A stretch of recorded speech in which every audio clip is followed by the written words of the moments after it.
오늘은 저의 인생책 백만장자 시크릿을 들고 가서 4번째 제독을 했습니다. 이 책은 우리의 정신 속에 경제 청사진이 프로그래밍 되어 있다고 말해줘요. 그리고 이 청사진에 따라서 같은 능력, 같은 지식을 가졌더라도 누군가는 부자가 되고 누군가는 가난해진다고 합니다. 처음에 이 책을 만났을 때 충격을 받았었어요. 이 책에서 묘사하는 가난한 사람들의 경제 청사진이 제가 가지고 있는 생각 패턴과 비슷하더라고요. 뭐야 이 사람, 내 생각을 들여다보나? 하는 생각까지 들었습니다. 저자는 말합니다. 이 경제 청사진에는 각자의 자동온도 조절기가 있다고요. 이 조절기는 누구는 1억에, 누구는 1000만 원에, 누구는 마이너스에 맞춰져 있다고 합니다. 그리고 이 조절기에 따라서 그 사람의 경제 수준이 결정된다는 거예요. 처음 제가 이 책을 읽을 때 머리를 땅 맞은 느낌이었습니다. 제 자동온도 조절기는 0원 수준에 맞춰져 있었더라고요. 저는 제 잔고가 0을 찍었다가 조금 올라갔다가 다시 내려가 0을 찍는 거, 이런 과정을 반복하는 게 저도 모르게 자연스러운 상태라고 여기고 있었습니다. 그러면서 10억 있으면 얼마나 좋을까? 100억 있으면 진짜 하늘을 나는 기분이겠지? 이런 공상을 하는 거죠. 근데 10억짜리 청사진, 100억짜리 청사진을 가졌었다면 이런 상태에서 어떻게 생각을 할까요? 자연스럽게 느끼기보단 엄청 불편함을 느꼈겠죠. 지금 아주 큰 문제야. 빨리 정상적인 상태로 가야 해. 라고 경각심을 가졌을 것입니다. 10억 가지면 좋겠다. 가 아니고요. 저자의 말을 따르면 100만 장자의 청사진을 가졌다는 것은 100만 달러를 가진 것을 디폴트로 여기는 정신이라고 합니다. 그래서 언제든 돈을 잃어도 다시 그만큼을 복구하려고 미친 듯이 나아간다고 해요. 특히 책에서 이걸 3단계로 나눠서 설명해 주거든요. 원함의 수준, 결심의 수준, 헌신의 수준. 여러분들은 어떤 수준이신가요? 돈 벌기를 원하시는 수준인가요? 아니면 힘든 것도 감내할 정도로 결심하고 나아가시는 수준인가요? 아니면 정말 그것 하나에 내 온 마음과 노력을 다하는, 헌신하는 수준인가요? 저는 요즘 저도 모르게 예전 상태로 돌아가 있는 것 같아서 다시 이 책을 읽으면서 저를 다잡고 있습니다. 열심히 독서를 하고 서재로 왔습니다. 사실 돌아온 지 며칠이 됐어요. 며칠 전 카페에서 이 책을 읽고 이제 마무리 영상 찍어야지 이렇게 생각을 했다가 다른 영상들 만드느라 제가 이 책을 읽으면서 생각한 한 가지 독서 꿀팁을 여러분들과 나눠보고 싶어요. 책을 이렇게 골라서 읽을 때요, 간단하게 점검을 해보는 거예요. 내가 이 책이 지금 정말 필요해서 읽는 건지 아니면 그냥 충동적으로 읽는지를요. 우리 인생이라는 게 우연의 연속이라고 하는데 인생을 우연에만 맡겨버리면요, 우리 인생이 그 수많은 우연들에 끌려다니게 되잖아요. 거기에는 좋은 일들도 분명 있겠지만 사실 이 우주의 원리가 점점 파괴적으로 흐르는 엔트로피 법칙이 지배하기 때문에 파괴적인 우연들이 더 많은 것 같더라고요. 그래서 정신을 바짝 차리고 있지 않으면 내 인생이 파괴적으로 흐르는 건 정말 쉬운 것 같습니다. 근데 독서도 비슷하죠. 우연적인 독서, 충동적인 독서도 할 수 있지만 내가 주도적으로 이끄는 독서도 할 수 있습니다. 그래서 스스로에게 물어보는 겁니다. 내가 그냥 어떨결에 이 책을 들고 충동적으로 읽고 있는 것은 아닌지, 아니면 정말 지금 현재 내가 겪고 있는 그 문제를 이 책이 제대로 해결해 줄 것 같아서 읽고 있는지, 내가 주도적으로 책을 선택해서 읽고 있는지 한번 생각해 보는 거예요. 이게 우리의 독서의 성과를 엄청 크게 높여줄 것입니다. 제가 이 책을 읽은 게 2017년도였는데 그때는 충동적으로 읽었다가 와, 이 책 너무 좋아 라는 감정을 가졌었거든요. 그리고 2023년도에 다시 읽으면서는 우와, 더 좋아 하면서 읽었고요. 또 첫 번째 읽을 때와는 다르게 열심히 여러 가지 독서 노트를 기록하면서 읽은 기억이 납니다.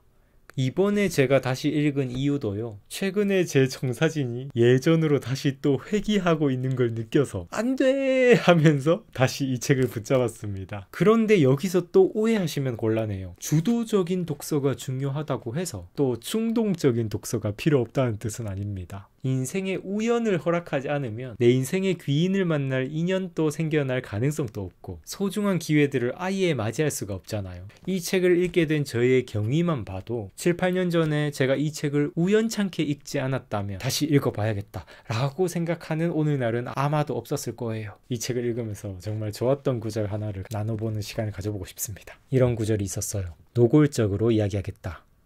돈이 중요하지 않다고 말하는 사람은 돈이 없는 사람이다. 부자들은 돈의 중요성을 알고 있다. 우리 사회에서 돈이 차지하는 자리를 알고 있다. 반면에 가난한 사람들은 아무 상관없는 비교를 하며 그들의 경제적 무능을 입증한다. 돈보다 사랑이 중요한 거야. 이렇게 되지도 않는 반박을 한다. 이게 무슨 비교거리가 되는가? 어이가 없다. 팔이 중요하냐, 다리가 중요하냐고 묻는 것과 마찬가지 아닌가? 당연히 둘 다 중요하다.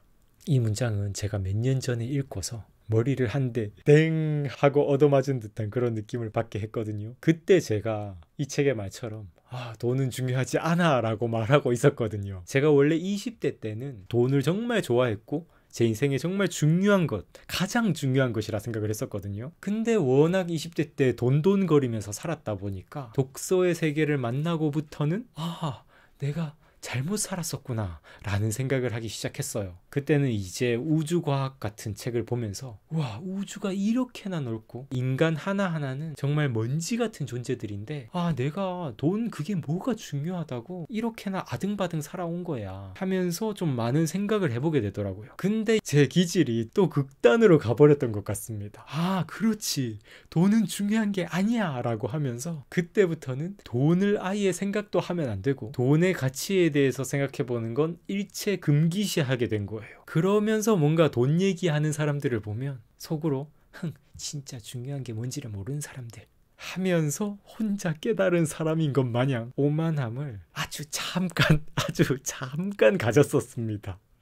그러다가 제가 이 책을 만나면서 이 구절을 만나면서 약간 중심을 잡게 된 것 같아요. 돈에 집착해서 다른 가치를 무시하면 안 되는 것이지 돈 자체가 중요하지 않은 것은 아닌 거죠. 아래에 이런 구절도 좋았습니다. 잘 들어라.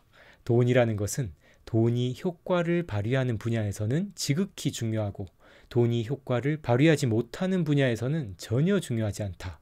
사랑이 세상을 돌아가게 하는 원동력이 될 수는 있지만 병원이나 교회나 집을 지어주지는 못한다. 누구 입에 밥을 넣어줄 수도 없다. 라고 하면서 저의 어떤 현실 감각 없는 생각에 일침을 가해준 것 같아요.